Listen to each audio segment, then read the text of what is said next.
Something like that. My name is Nav, and today I am very, very, very excited for this particular episode because after listening to this band, after listening to their album, my mind just blew big time, man. It is seriously one of the best things I've heard. Yep, I will admit it.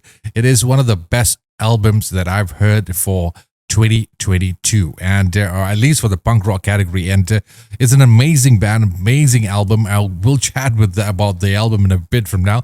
But of course, bit of shout outs to our friends who are supporting this particular podcast, which is Pamule, Mike Creative, and also CENDANA. Thank you so much for the support. And if you have not subscribed to the YouTube channel yet, please do, or any other platforms, audio platforms, which is Spotify, Apple Podcasts, wherever you're listening in from. Please hit the subscribe button or follow button, whichever is necessary, and follow us on the website, which is www.sltwithnav.com. Let's bring him in, the vocalist from the band Trophy Knives. Hey Nav, thank you so much for having me today. It is my pleasure indeed. All right, for just let you know, I just got to get this off my chest. Sure. It is a tradition for me, whenever I have the guests on board, anybody who's been on the podcast know this, that just before the show or maybe a day before that, what I'll do is I'll listen to the entire album or single or whatever it is that is being featured. And in your case, you have the best album that I've heard thus far for 2022, at least for the punk rock category, at least, if you want to narrow it down. It is one of the best sounding albums I've heard, and the concept of it, the lyrics in the particular album itself, man, how do I describe it? If I want to put two words for this one, the concept, or rather your album, I would call it necessary anger, man. You are far too kind. Thank you so much, man. Ever since we started doing press for this record, especially, I've just been telling everyone the same thing. If it sounds like we are angry on the record, it's because we are and we were. Just looking at the state of the world. There's just so much anger to draw upon. Yeah, it is right because everybody feels the same. Almost everybody is feeling it, but they're not showing it or saying it out loud. And you need something that you could relate to. And your album says it all. Everything that goes in the album's I'm just going to pick a line from one of your track, which is the Elder Snakesman. This is what it says in the lyrics. Swiftly they are shifting allegiance between the righteous of the wrongs. When all is said and done, we are all ill-informed. We are beating the drums like this to the same old song. It's just the same old song sung in different scales, sung by a man with scales. This is perfect, man. I've been bitching about it and I don't know how to put it in words. You did it right with your songs. And almost every track that came out, I was just reading through all the lyrics back to back. This, I would call it poetry in rock, man. I appreciate it, man. I spent a lot of time with the lyrics, and just I think it's important as well to convey our messaging in the right way, but at the same time, I take pride in writing lyrics the way I want to write them. But it's also one of those things where we leave room for to interpretation, but at the same time, I kind of want to say what I want to say. Yeah. No, but it is right because the way you're putting it, you're not in most cases, if you listen to punk rock albums, there's a lot of hardcore slamming going on in there. Okay, you kept the lyrics clean in a way. Okay, the lyrics is pretty much clean and it sends out the right message. And if anybody would feel like the way that you are feeling and the way I'm feeling, or like I said earlier, necessary anger, you want to release it or express it. Songs as such, people could relate to it very, very much. It's just that you got to find the right avenue. There's no point in just social media, whatever. You just need songs to sing along or rather just, bang your head towards. And you did it on this particular album, man. This is fantastic. I really like it. Okay, before I even get into the details of the band, you have to excuse me. I am going to find out everything there is to know about Sure. Trophy Knives from the very start of it? Because, like I Mm. said, you have different audiences from different shows and so on. So, for this part, just in case, which I doubt it very much, anybody hasn't stumbled upon Trophy Knives, I just want to know a little bit about the band. You guys started somewhere around what, 2019 or 2016? So like 2017 released our first single, but we've been a band since 2016. I guess we started writing together. The Okay. core members of the band, we've been writing together since 2016. So we just celebrated 5 years of being a band, in terms of like our first release. So Okay. that was really fun for us, because yeah, like when we started this band, the whole point was just to play music with friends again. I stopped playing music for a couple of years and I was so depressed, and I just wanted to play music again with my close friends. And yeah, like one of the goals was just to put out a second, like a follow up release, because we've Okay. been a part of like multiple different projects when we were younger, but the like all the projects that we've ever been in, for some reason will always like break up after after one release, like one EP or whatever, like Oh um man. yeah. And like for this album, for as in like this band, we just wanted, that was the first goal, like we just wanted Okay. um to have like a follow-up release. All right. And yeah, and now we're here Oh, 5 years later. I mean, speaking of band, your band, you say breakups and so on. Your lineup, has it been always this particular lineup? I mean, there were some changes, right, in between. Is it the Yeah, same band yeah. members all the way? No, there's still two original members, just myself and our guitarist Sunny. So, like we've been a band for 5 years, so we definitely have had a few changes. So Okay. for example, like Ryan, our drummer, he was supposed to be our first drummer, the original drummer, but at that point, like he was just busy. He had like a lot of other projects, and it was hard for us to like commit to shows. But it's so funny how it like everything just worked out. And in 2019, um so we did an Australian tour, and right after the Australian tour, like we needed a drummer, and yeah, like it was like a full circle moment, and Ryan joined the band. Nice. Good choice, man. Good choice. Yeah. And speaking of which, your band has several influences. You're talking about Weezer. You're talking about people like Linkin Park. You got the heavy Yep. stuff, but I'm also curious about one particular thing that Mm. it's kind of bothering me a little bit. You also Sure. have ABBA as an influence for your music, and at a certain point of it, is it one of y'all or overall all three of y'all? That's all Ryan, but I guess like having some pop sensibilities in your songwriting is essential, especially for the things or like the subject matter that we touch on our songs. Hmm.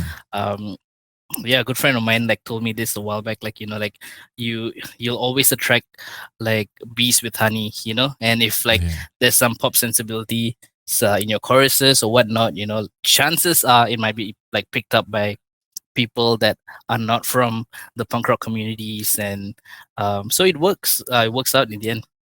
Nice, man. Nice.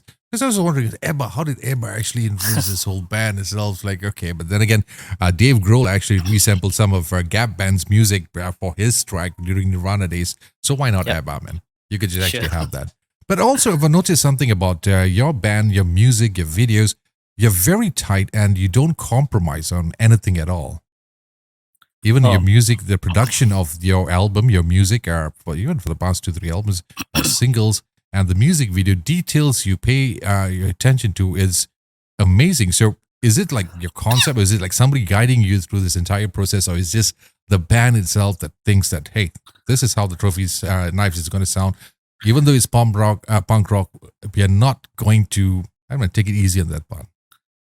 We care a lot about how we present ourselves, like from like the way we even have a dress code on stage. We only wear like all black everything, so like there's no logos, no nothing. And only very recently, like two on the album launch that we played recently, that's the first time we played a show where we were not wearing black and we were all wearing all Ooh. white. So all these things are like very thought out in detail, and it comes down to like the graphics of like like the artwork of the singles or the album cover, to the lyrics. Everything's pretty much very thought out. Nice, because I paid attention to all those details. Like even when you say white, even your mic stand was white. So everything was paid close attention to the production of the album, and even when you release those tracks, I just wanted to go back a little bit on your releases of your albums before you had, and the event that took place during the release of the album. Like say, for example, Turmoil was released in conjunction with the Record Store Day in 2018. You picked Yep. the right day for that. Glass Ceiling was released in conjunction with the sold out headliner show you had at Drum Asia. Then Yep. you had a sold out tour in Japan.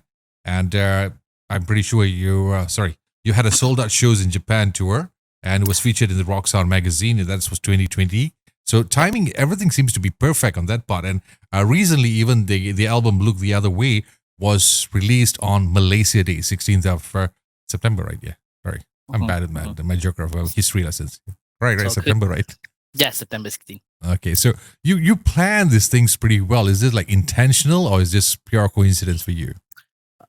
A lot of it is very well planned. I mean, it would just make sense for you to release something on a record store day, for example, especially like for a band like us, physical releases are very, very important. So um yeah, like for the record Turmoil, for the EP Turmoil, yeah, we released it on Record Store Day 2018. I think yeah, it should Yeah. be April, early April, and yeah, just because at that point I think we didn't have any physical releases, and so Okay. usually when it's a record store day, the people just gather together to buy physical records, whether it's vinyls, tapes, or CDs. So yeah, things like that I think absolutely matters rather than just like concentrating on streams and social media. Like, not that there's anything wrong with that, but Okay. for us, I think we care about all those small details. Yeah, it is memorable because I've had many conversations as such. Streaming is nice. Yes, everybody can have it. It's easily accessible. But in terms of cherishing something, you want to have that physical copy in hand. Like, say, for example, before the streaming era kicked in, it was different when you had a cassette with the inlays. You look into the posters, you had a CD and vinyls. And you remember this even 10, 20 years from now, having Yep. those things in hand actually is a good thing, and it adds more value to the album itself. And this particular album that you released, Look the Other Way, also came in CDs and vinyls, right?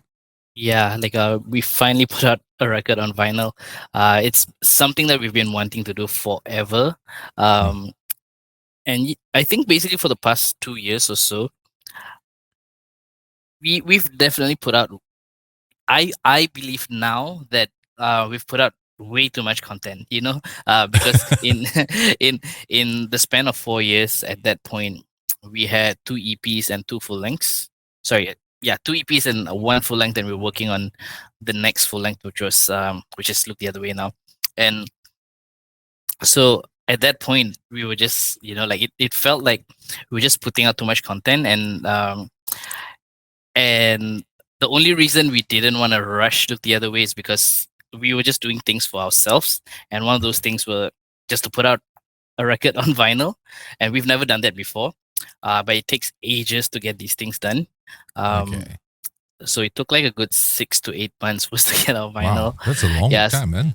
So we've been sitting on this record for the longest time. I think I'd say we finished recording for we finished recording Look the Other Way, the entire album, mid 2021, and it only Okay. just came out this year. So we basically like sat on the record for a good year. But was it worth the wait? I would say it's worth the wait because I'm happy that it was released this year, because it was last year. I don't know whether they had the show or not, but at least I had a chance to listen to it and have a chat with you on this one. Even the production of the album itself, the quality that it was released, I was listening to it even on Spotify. It was tight. It was very tight, and I do recall you saying this in one of your interviews that this particular album you focused a lot musically on this one, right? Mhm, mhm. Musically, vocally, and on the lyric side of it. So, if in a nutshell, if I would want to explain to people about this particular album, Look the Other Way, how would you describe it? I still think it's a straight up punk rock record because I'd say I'd say, I don't know, like to the layman, probably it's a heavier Green Day record, or like a Linkin Park record with more angst. uh, yeah, but I think basically it is a punk record, but it has a lot of layers. We have an acoustic track on the album. We've never had like a soft song like that. So it is a very diverse record for a punk album. Yeah, because the song that you're talking about, the melod one, or rather the acoustic version, is Act One, right? Is that the track? Yep. The Acknowledgement. Yep, that's the one. And you had 2 music videos for that particular track. Who came up with the idea for the music video on that one? So basically we managed to obtain the CENDANA grant, and we had to shoot 5 music videos, and we shot the first 2 videos. And when just as we were about to like shoot the third one, the lockdown kicked in. So yeah, and we just wanted to be productive, and at that point the only thing we could do was basically resort to an animated video. So we reached out to our friends at Fracas Work, and they're just like really, really incredible at what they do. They had like really good vision. So I just like explained a little on my thoughts on like lyrics wise, the content. I was just basically like mapping all these things down. And yeah, our friend Zul collaborated with us, and yeah, it turned out to be one of our favorite videos so far. Nice. Yeah, that was the animated one, and then Act 2 was another track, The Revolution. That was actually taken down in a cinema, right? No, that was High Horses. High Horses. Oh, High Horses was the cinema. This one. Did you have an in video for Revolution with? We had a video for Act 2 as well. Act 2 is the one where it was very minimal, so it's just all the band members were in the center, and there's just like the camera was just going around us. You gotta excuse me. I've been watching all your videos back to back, so just kind of got myself mixed up with the titles, man. I gotta like, yeah, it is because I mean I follow a lot of a couple of bands. I wouldn't say all the bands, and punk rock especially. Yes, they do come up with videos. They do shows and so on, but I haven't seen anyone as tight as you in a long time. There are a handful of them, but you guys, the idea, the concept of it, even the videos that. Now I'm putting myself in a spot. I just shot myself in the foot. Which video was it? I'll help you out. Man. Okay. Oh, sorry. That was Nauseous. Nauseous is the one with Nas, right? Is that the one? No. That's Smokescreen. Sorry, Smokescreen. Yep. With Nas. That was a pretty cool video. That part I kind of like your role in that. How you did the whole that kind of sounding thingy in between that. Then you had one which is in the warehouse looking kind of thingy. That place. Yeah, that's Act 2. Okay, Act 2. Then there's Snakesman. That was the one in white, right? Yes. Okay, that's the one in white. I'm just trying to recall as much as I could right now, man. I just watched another 2 more videos. It's like, okay, that is the animated one.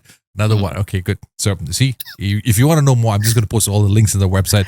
Check it out for yourselves. It is pretty interesting, man.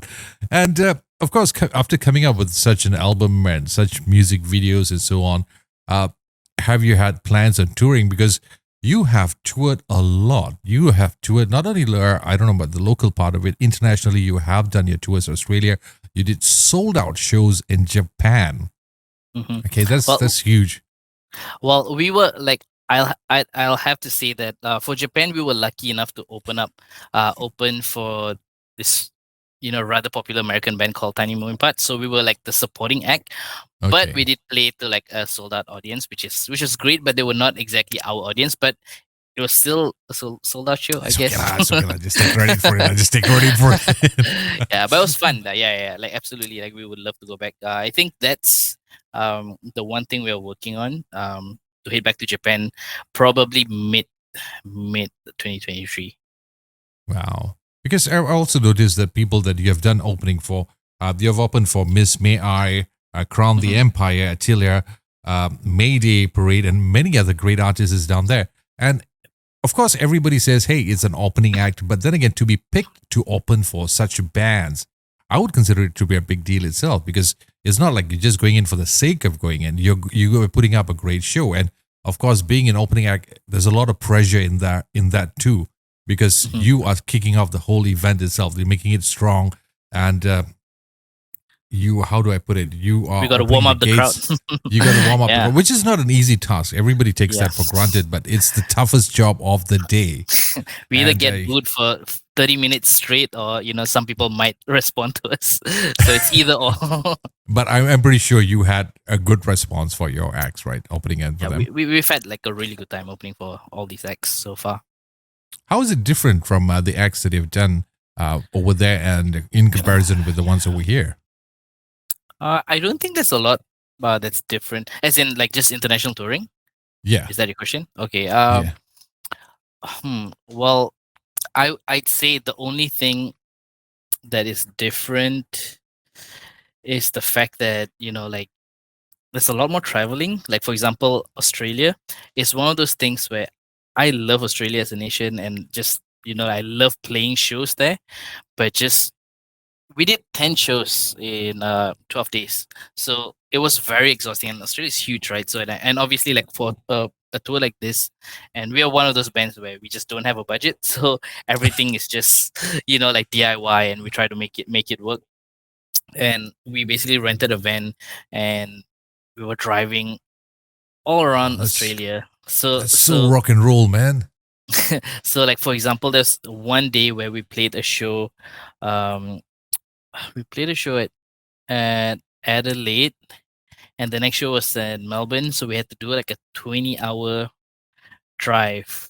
So what we Wow. did, we literally like went on stage, played the show, and we load out, and we were on the road for like 21 hours. We got to the venue, played the next show. So it's just one of those things where like when you do things like that, that's when you kind of know like who are your real friends, and like if you really want to do this, like for the long haul, because it's not for everyone. It is a very, very tiring thing. I think touring it's is one of those things where outsider looking in, it's great because you get to do all this fun stuff. But really, if you're not professional or whatever, like you just get burnt out.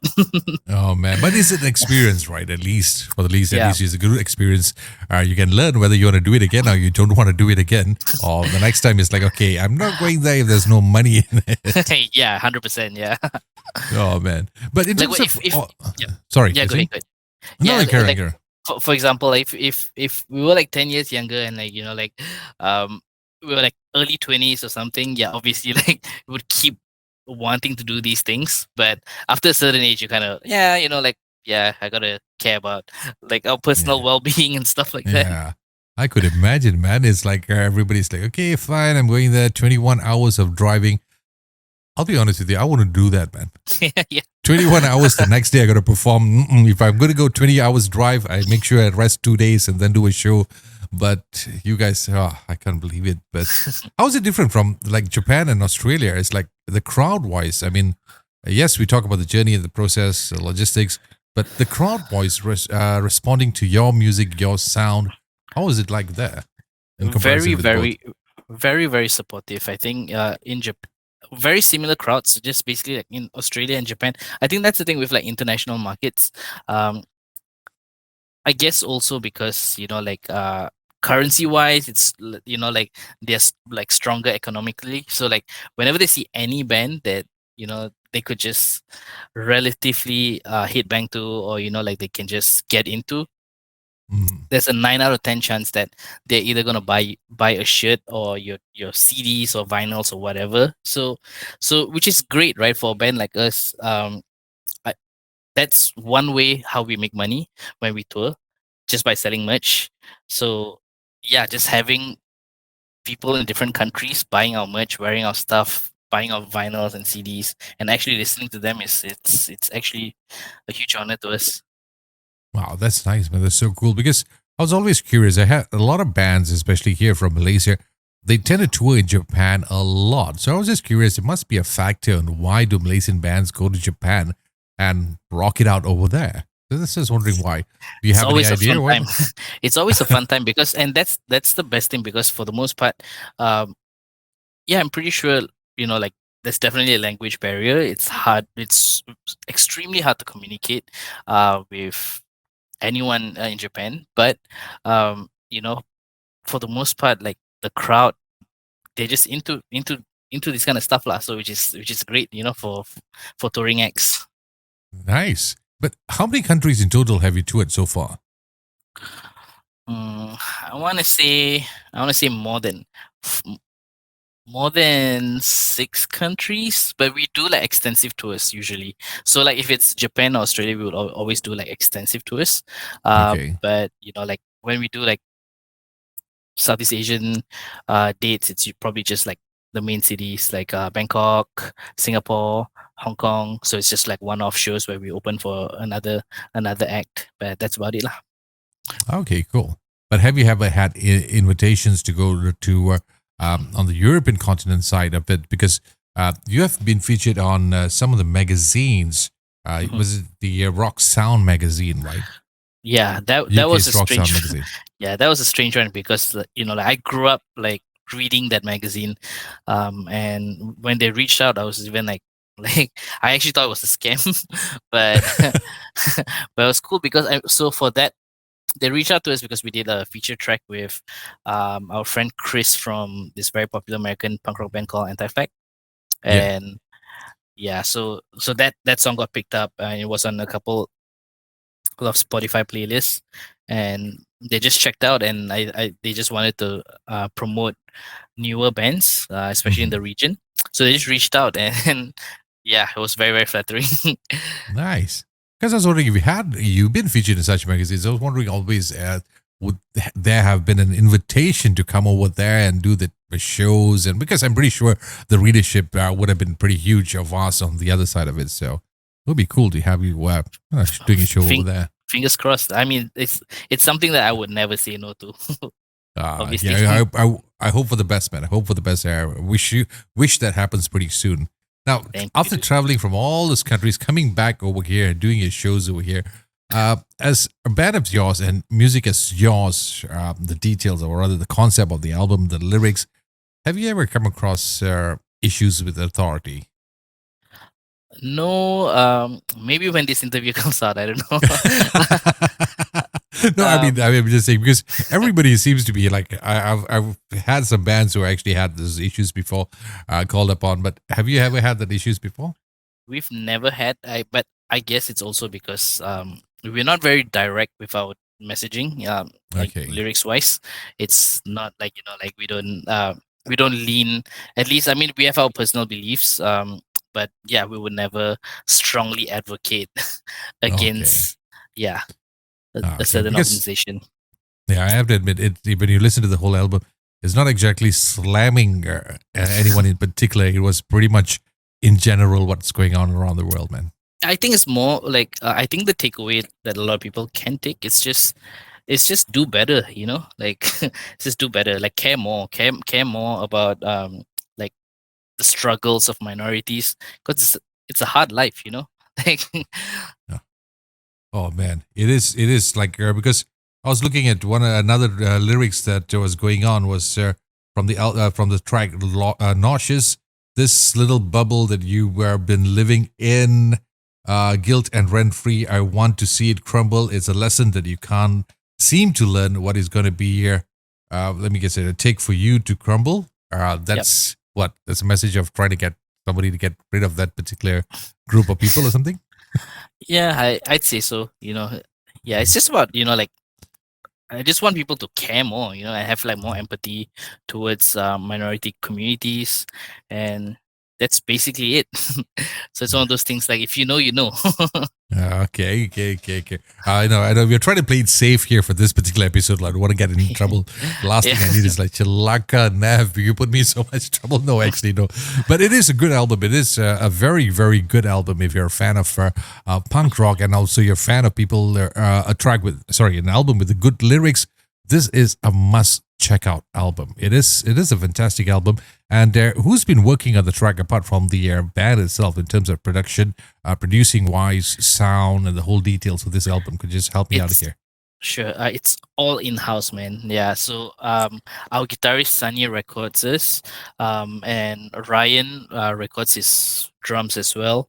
So it's all in house. We do everything. We do all the recordings. internally, and then we send our tracks are then mixed and mastered in Australia by our friend Gary, yeah, who's based in Brisbane. Nice. That's the whole works. And there's one part of it there. So I don't know whether it's this particular album. You had Raja Nazrin Shah involved. Is this King Shah? Okay, no, as in it's the boys from SOG. Oh, Uh, okay. yeah, so the twins. So they did okay. So when sorry, I forgot about that. So they did record vocals for two tracks. The title track of the album, Look the Other Way, and a track called Complicity. So we were just about to come out of the first lockdown, and we just wanted to like record, and I couldn't. So the reason we worked with like I recorded my vocals with the twins from SOG is because the lockdown was still kind of strict, and I just couldn't get to my bandmate's house to record.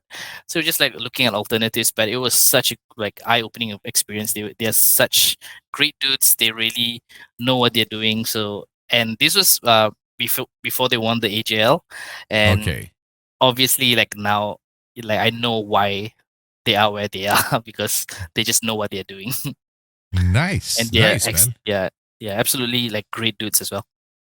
And it's also speaking because the reason why I'm asking this is that you work a lot with other bands. Like I said earlier, you had Nas featured in one of their tracks. Now you have the guys from SOG involved. Even when it comes to your shows locally, like even the release of your album on the launch itself, you worked with Jemson. You performed with Jemson. You had An Honest Mistake. Do you have your preference or the kind of bands that you work with, or is just like you just want to just be with anybody and everybody out there? Do you have like a selective kind of people that you only like to choose to work with? It's a bit of both, but at the same time, I feel like when it's too like when we get the same bands to play with us, or we can't we always like to switch things up and even give other like newer bands a chance whenever we get a chance to do something bigger, just because like we don't want to be like that band that's like known to be super cliquish and only get their Okay. friends to play shows with them. So yeah, it's a bit of both really. But what if, okay, let's see if I was a band, I had a band and I would just love to work with Trophy Knives. I just want to Mhm. come about what other requirements a band should have to just get involved. I mean, even playing on stage with Trophy Knives or maybe musically, you should have some sort of, I mean, bar set up for you guys, right? Well, I guess it will help if you have had a release, So if you've had like some sorts of like recordings out there, that'll be Hmm. helpful. But yeah, like generally any band that's serious, that like we're not like super demanding. So anyone that actually like yeah, like we're not um yeah, we don't police this kind of stuff. Okay, that's cool. Yeah. Very, very humble guys. Very humble guys. That's one thing I like about Trophy Knives, man. There's a lot of things. Seriously, yesterday when I wanted to have this chat, I had a million questions to ask, but your music says it all, your tour says it all, and you pretty much narrowed everything down in just one or two lines over here, which is kind of made me jobless right now. But Oh, then again, I still have a lot of questions to ask. Like, yeah, for go example, for it. your view on your scene performing as a punk rock band, gigs and so on. Your take. What is something that you would like to see more happening in the scene itself? Because after the lockdown, we had a whole lot of shows, and we're still having a whole lot of shows going on. But Mhm. there are some expectations from a band in terms of improving the scene for Trophy Knife. What is it? I'm I mean, we can and we should be a lot more inclusive. When you look at the bigger paid shows or festivals, and you see the same bands playing these festivals, and I feel like we need to switch things up. And even if it's not us, like I just feel like there are a lot of really good deserving bands that deserve these slots. And yeah, I just think we need a lot more inclusivity. And we need to promote younger bands, and that's the only way a music scene can thrive. And that's what I would hope, because like even for us, if let's say we're coming back to us, if we realistically speaking, if we can't sustain, we won't be able to sustain if we keep doing we keep on like only focus on like touring, so we'll be Okay. losing out like a lot of money, and it's just something that we won't be able to sustain. So we've put out like a lot of content, we've done a lot of touring, and I feel like we are a band that deserves those slots. So yeah, just hit us The up. recognition. Yeah, I think Yeah. SOG kind of broke the stereotype when the Anugrah AGL kind of thing kicked in. Like everybody is wondering how come an all indie band actually made it to that level of it. And I don't know, for me on a personal note, I always find that they should break that thing of, I know they have the, I don't want Jora Lagu indie or whatever going on down there. I think they should break that and just be more inclusive, even in awards, giving out awards, right?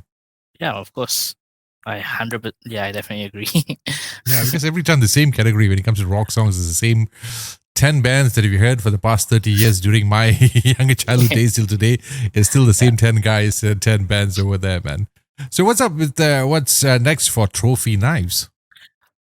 So when does this come out? So I may or may not be able to like in the next couple This of will days. be out in the next 24 hours. Okay, so I think it's safe for me to actually announce it here.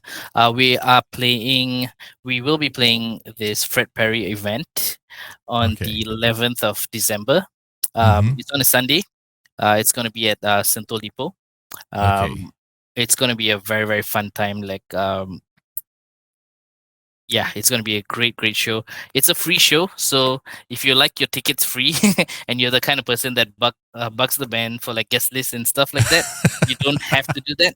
You just have to click on a link and you'll be able to get a free ticket. Wait, where is this again? Sentul. Sentul Depot. Oh, Sentul Uh, Depot. Okay. yeah. Date once again? 11th of December. 11th of December. That's not okay. This one I got to check it out. I got Yeah, to man. check it Yeah, out. feel free to to drop by. It'll be a good time. 2 things I need to do. 3 things I need to do. 1, check out Trophy Knives playing live. 2, try to get myself a vinyl player. 3, get myself a CD player, man. I just need to hear. I just want to hear the sound of your album on a vinyl, man. Oh, that is going to be absolutely. Is it different? Very different in It comparison is with your very CDs and all. different. It is very Uh-huh. different. Yeah, yeah. I personally love like how we sound on vinyl a lot better than the CDs. Uncompressed sound. Yeah, yeah. Oh man, I just gotta get it. Would it be on sale in the Central Depot? I think we have. I just did a stock count last night. We have like the final 15 copies. But I'll see if you want. Don't worry. Oh man, okay, definitely. I gotta go. But the thing is, if I'm gonna get a vinyl, I need a vinyl player now. I gotta hunt for that one. But it is good to have it, man. It's really good to have it. So Central Depot, that's where you gotta be. 11th of December. Check it out. I'll try to put the details on there. The concert over here and shows that is the year. That's the final one for December for the year 2022. Yeah, I think that's the final one this year, and then we're just basically planning on a tour. So it's either going to be Japan or maybe Europe. We'll see. We're still in the Oh planning man, stages. that would be so cool, man. Make sure you just post up as many videos and this thing. I can never live a rock star lifestyle like you guys, but at least get to watch it on social media, man. It is absolutely an honor having a chat with you, Vinesh. It's seriously, it's consider me as among the thousands of people who's been your fan, brand new fan who just came on board, man. The Thank you. album Thank you. Trophy Knives is out now, the brand new one, which is don't look at it. Look away further, right? Sorry. See, Look the other way. Look the other way. Look the other way. Look the other way. Why am I thinking of M people right now? Look the other way. It is available on all streaming platforms. I'm going to put in the link. And if you like to support the band, get yourself that CD, the merchandisers. You have merchandisers too, right? Yes, we have T-shirts, tote bags, you name it. CDs. So you have you're on social media, which of course the Facebooks, Instagram thingy. Do you have a website for them to get it? No, primarily we just sell everything on our social media. Okay, cool. So absolutely cool. And I just stumbled upon your CD in Lazada. It's also on Lazada, right?